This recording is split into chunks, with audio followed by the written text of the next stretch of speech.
What's going on? So listen, Generation Iron 3 is on Netflix, and I got some concerns, and that's what we're going to talk about. Let's go.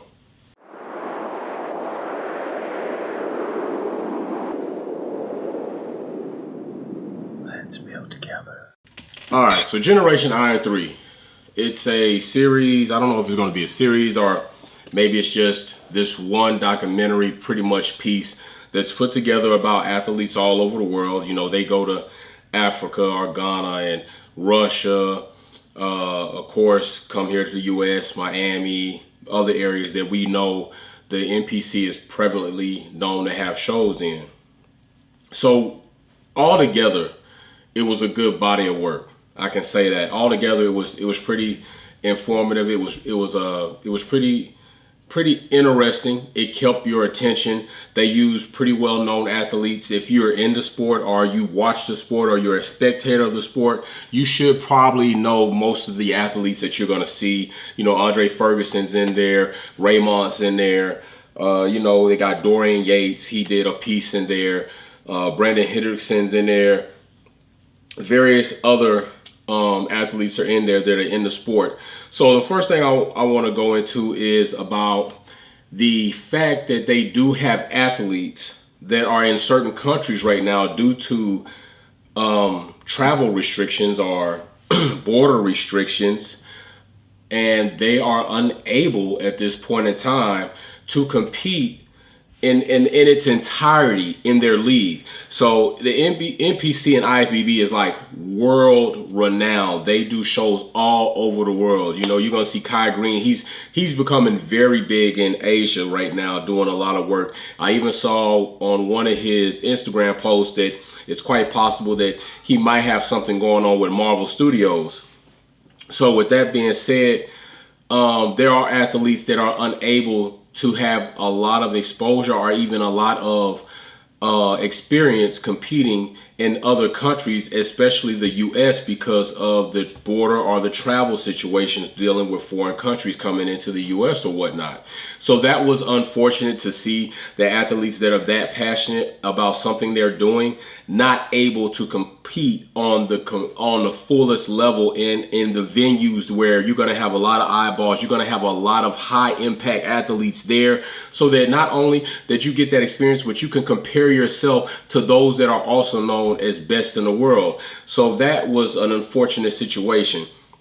Now, there was a story, and excuse me if I do get his name kind of messed up. I believe it was Misha, and he is a Russian athlete. And I believe he is an IFBB pro. If he's not, he's going to get it at some point in time. So I'm not too clear on that. I watched it like probably about 2 o'clock this morning. But it was a very profound story with him. He grew up in an orphanage, and what I really liked about him is the fact that he goes back to his orphanage and gives back and visits those kids that are also coming up through that same system or that same situation that he came up with. And it showed a little bit of the areas where he started getting introduced into training for bodybuilding and training there. And it was just real good to see somebody leave an area that is definitely in need of positive role models, but not stay in an area and get sucked in by it. He comes, he hands out clothes, food, candy, he interacts with the kids, and that's a big shout out to him for that. So that's something else that I also liked about it. And I know in the thumbnail you kind of see like he's about to trash this Generation Iron 3 piece. No, I'm not about to trash it. I do have some concerns about it, and we are going to address those concerns. And I think it's more than just in this piece, it's period. But going on, it was very interesting to also see that the same old thing that's happening, and it's been really hyped up lately with the whole thing with Jeremy Buendia and what's the guy's name? Jeremy Buendia and, pretty much other bodybuilders have been getting into it about the fact that you had bodybuilders making fun or mocking men's physique, which I am a part of the men's physique class, making fun of it as if the class itself is not it should not be respected, because it is highly respected. But a certain amount of bodybuilders, even certain people, feel that it shouldn't be respected. They make fun about the board shorts, as far as them feeling like if you're a bodybuilder, your legs should count. Well, given the situation and the rules, legs are not scored in men's physique, okay? So the rules are different. So if you want to work on your legs, you work on your legs. And Ferguson even said that in his piece where he's sitting down. But nobody's stopping you from building your legs in men's physique. But at the end of the day, they're not being scored, okay? And it's not something that is saying these guys can't do it. It's just simply they don't have to, because it does not fit the aesthetics or the mold for that class. In bodybuilding, they're looking for oversized, muscular people in pretty much all areas. And I think a lot of the shade from the bodybuilder side of the sport is coming from the fact that right now there's this pendulum swinging that, and it's very true, men's physique and figure are the most highly renowned, known about areas right now. And there are reasons for that. And not only that, but they look more eye appealing. Like, there are plenty, I know it's like you say, like, girls love big muscles. Well, let me tell you, you can take a picture of a bodybuilder and take a picture of a men's physique competitor, bodybuilder, still a bodybuilder in a different class.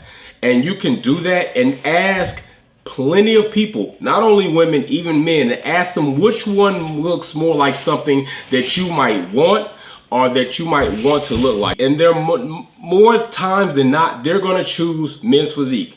It has a more sex appealing look. It looks aesthetically better to the eye. It still has curvaceous. We still work when it comes down to prep cutting to get down to those low body fats so that you can see the muscular tone and the fluidity in that shape. There's a lot of work that goes into that. And I think bodybuilders right now have forgotten that still bodybuilding is king. You're still at the top. And I think the fact that they don't have as much attention as they used to, it bothers them. And now instead of promoting your fellow sportsman, your fellow competitor in another class, promoting that, because they still bring eyeballs to these shows, they still bring new athletes to these shows. Instead of doing that, you're throwing shade on it and trying to belittle the men's physique class, which in turn says you're trying to destroy a portion of your sport, which is stupid. It's stupid. I'm not going to even say crazy. It's dumb. It's dumb, okay?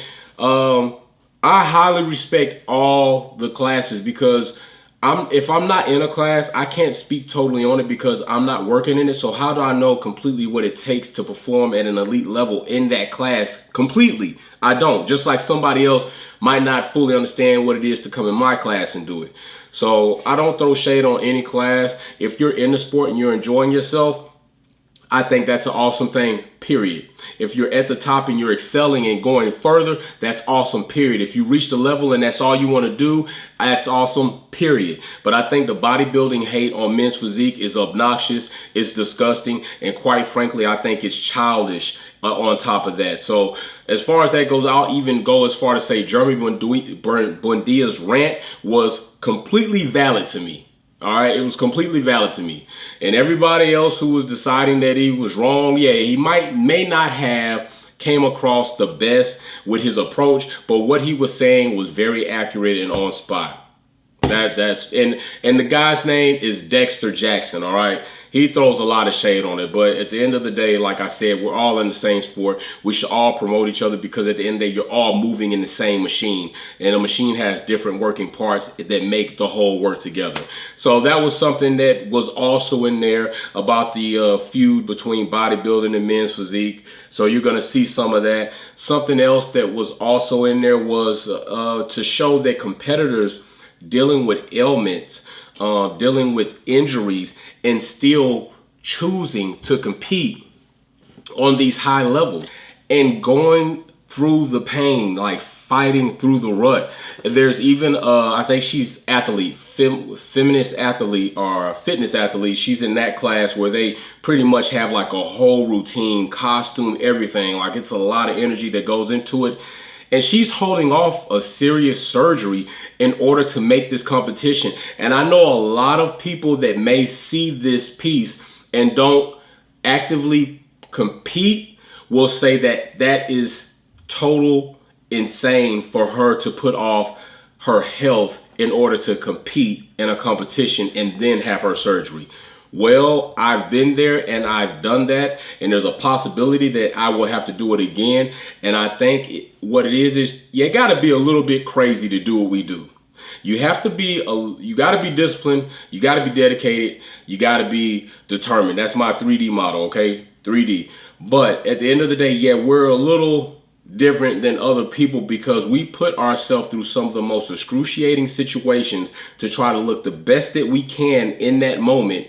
And a lot of people will not deal with it even for a day. You know, we deal with it for months going into prep. And I thought it was really nice to show a woman or women, because they showed more than one, doing this sport at the highest level and sacrificing not only, you know, the health, but, and I'm not saying it's a good thing to sacrifice the health. I'm not condoning that. I'm not saying it's the best thing to do, but I'm saying it takes a person that has decided that they're going to do this and nothing is going to get in their way. And I do support that. All right. Sacrificing time with family, other situations like your regular casual life to compete and make it happen. And I thought it was good to show it from the aspect of a woman so other women and young ladies can see that and hopefully relate to it, whether it's in volleyball, basketball, softball, whatever it is, to say, you know what, I gotta be more disciplined and determined like this woman who looks like me to be the best in whatever it is that I'm doing. And I enjoyed that piece. You know, having daughters, I really enjoyed it. I thought that was awesome. So with that being said, now we come to the portion of the piece where I have a concern with and a little bit of a bone with. And when I say this, I'm going to say this from the beginning. There is no hate. There is no judgment on those who do participate in this. And yes, we're talking about steroids, tests, drugs, performance enhancements, whatever you want to call it, anything other than you eating food, a shaker with protein, and hitting the gym hard. I'm talking about needles and all this other stuff. And what I don't appreciate now, as far as, you know, Generation Iron doing this, they brought a piece of that in. You know, they brought a well-known physician who has several YouTube videos. He did like a report on the autopsy that was done on like a 26-year-old bodybuilder who died, and explained how his heart and his liver, his kidney was just inflamed because of steroids. And Dorian Yates also spoke. I think Dorian Yates spoke very briefly on this portion as far as, you know what you're doing. He didn't really go in detail. And they had another person who is a physician, or maybe he's a blogger, that also covers the topic of steroid use in bodybuilding. So what I do not appreciate is this. Several people watch social media, YouTube, these competitions, and they get the idea, and sometimes it's something that makes them want to improve their own health. They want to aesthetically look like that person, and they start reaching out.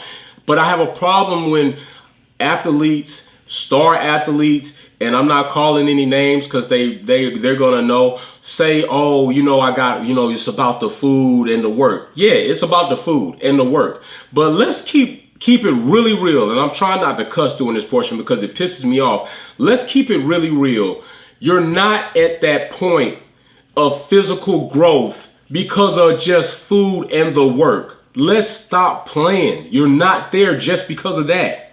You're there because you're shooting high amounts of tests, anabolic steroids. That's what you're doing. You're at the level that you are because of that additive, or else you wouldn't be doing it. Okay, so I have a problem when you want to mention the food, you want to mention the work, but you don't want to mention, okay, so you want to go through this. Let's for example, oh yeah, they get on there and they're on social media, you know, I'm sitting up here, I'm cooking up my 10 ounces of chicken, my carbs, I hit the gym hard today. Oh, okay, you hit the gym hard today, and what else did you do? We're gonna miss the 500 milligrams of test that you probably shot up, maybe 250 because you're cutting slim? Are we not gonna talk about the anabolic steroids that you're also taking to give you that edge? Or you're not gonna talk about how much money you spend on that while you're trying to talk to people about how much money you can spend on eating clean? Let's just keep it real. If you're doing that, say it, because that is part of your regimen to look like you look. But it's just funny how people want to omit that part when they're trying to lay out this so-called path that they walked to look like they look to others so they can hype them up and without saying it, be like, oh yeah, I could get you there. I could get you where you want to be. But you know, mentally and visually, they're looking and saying, I want to be there. And then you're giving them half of the information of what it's going to take to get there. And I just believe, and I'm going to flat out say it, I have considered, I'm not going to say thought, because thought is like, and it's gone. I have seriously considered doing steroids. I have seriously considered doing tests. I have seriously considered doing gear, whatever you want to call it. Several people have walked up to me and told me, especially when I was in prep, that if I started doing gear, my physique, because of my genetics, because that also plays a part, would definitely go to the next level. Why wouldn't you consider it at that point? If you're athletic and you're in a league, you're in a competitive sport, and you want to be the best, and you know that there's something right here that can take you to the next level, if you're not going to consider that, then technically you're not really competitive. Now, it still makes a difference on what decision you choose to make. And this is where I'm saying I don't have any hate, because if you choose to do it, that's what you choose to do. You weigh out all your options, but don't be ashamed that you're doing it. Like, if you're ashamed that you're doing it, then don't do it. If you're ashamed that you're doing it, don't sit out here and give people half-ass truths. Like, keep it all the way real with them, or don't say anything at all. Because I've had people be really real with me, and they've told me like, hey, you know, you ain't gonna get on this level unless you start, you're gonna have to put something up in, that's how it's gonna have to go. And I appreciate that. And I ain't never out anybody. I'm not that type of person. But I appreciate the honesty and the fullness of the information of what it's going to take for me to get there if I wanted to go there. So with that being said, I think all of you top level fitness stars, men's physique, bodybuilding. Listen, when you start mentioning all the stuff that you do and what you eating and what you got going on, glorifying and, taking props on that, I think you should also mention everything that you do so that people can have a full scope of, if I want to go to that level, this is everything I have to do. He's told me, and he lives religiously by it. He's been open about it. If I only want to go this far, then this is what I got to do. I think it gives people who are coming into the sport a better perspective of what they can expect if they do said things. So I really didn't care for how, and because when they go on that piece in Generation Iron, you will see no athletes speaking specifically in that section. Dorian Yates is the only one, and we know he's not active right now. You're not going to see any of the other athletes speak in that section. I'm like, why? Why not speak in that section? I mean, it's true, right? That's what we got going on, so why not? And I didn't care for that aspect of it. Outside of that, I think you really need things that you need to weigh before you start doing steroids. I don't do steroids. I think it's clearly obvious. You can see it. There are certain points of time when I've been prepped. Somebody has asked me if I am. But, that's just one person's perspective. Anybody who's really in the sport probably look at me and know he's not using. Now, I have heard and seen and been told of people that do use, and I can't tell. And that goes into the genetics thing, where if your genetics are so bad, there's only so much some things can do for you. All right. But things that you should weigh first is your life. Because I don't care. I haven't found anybody that has been highly successful and not suffered some attributes or side effects of using steroids and tests. So you need to consider your life and how important that is for you and what you're going to get out of it. And that's going to segue me into this. What do you want out of the sport? Do you want to be at the top? Are you planning to try to make this a career? Are you trying to be highly competitive where you're going to beat out some of the best in the world and try to make millions of dollars? Then there you go. Then you have to know that unless your genetics are freakishly natural and crazy, that you're going to have to start taking certain components into your regimen in order to get your body to that level. That's what you have to consider. But if you're not wanting to make millions or make it a complete career on the stage to transform into a whole bunch of sponsorships, then I don't think it's worth it. I think honestly, you can get naturally nice, build, go in the cut, do well at several competitions at several regional levels, and have nice exposure to build a brand for yourself in a realm where you can exist, be natural and successful. You have to consider these things before you decide that you're just going to do steroids, unless it's just something personally that you want to do. And if that's the case, cool. That's cool with me. I mean, I don't have any ill intentions towards you. I shake your hand, work out with you, whatever. I already do. I just feel like, cool, that's what that man doing or that woman's doing, and I ain't judging them for it. They going to the highest level. They trying to push themselves to levels that I'm not, but they're willing to. Bet.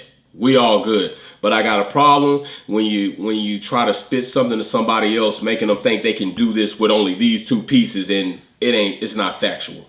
So with that being said, I'm not going to try to go on too long. I went on long enough. I think the Generation Iron 3 piece on Netflix was nice. I did enjoy it. I watched it in its full, and those are just some of the things that I want to touch on so that you all could make comments down below. Let me know what you think. Like, if you watch it, if you haven't watched it, after you watch it, comment on it. Let me know what you think. If you disagree or you do agree with me, or maybe some parts that you want to elaborate on, and let's have a conversation about it, because I think dialogue on these topics really helps us regardless if we agree or disagree, especially for people that might stumble up on this video and then read the comment section. There, you all probably have information that I don't, that you could offer in there that might help somebody else.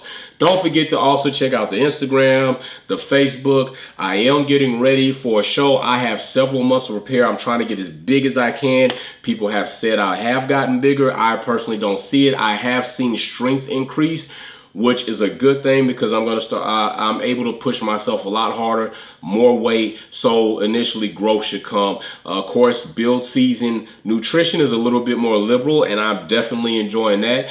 But it's crazy because I'm waiting for the cut to come, and I can't wait to see, just discover what's underneath the fluff. Have I really improved from last season to this season? Other than that, you know what I always say, be safe, let's build together, and peace.